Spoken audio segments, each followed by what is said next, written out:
हमने कहा था हमें अकेला छोड़ दिया जाए। जब माँ बाप अपनी औलाद को परेशानियों में अकेला नहीं छोड़ सकते, तो क्या एक बेटी अपने शाबू को परेशानी में अकेला छोड़ सकती है? हमें अकेले ही हालात का मुकाबला करना अच्छा लगता है। तो फिर मुझे भी अकेले ही मेरे हाल पर छोड़ दिया होता शाबू। मुझे बेटी क्यों बनाया था?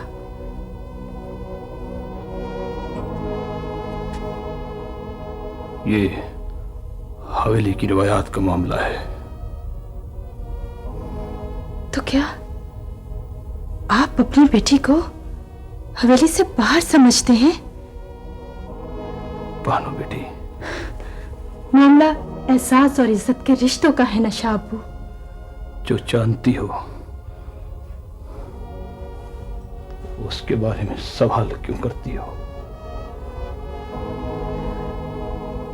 तो इसका मतलब है एक बार फिर इस हवेली में मेहरबानों की रवायत को दोहराया जाएगा।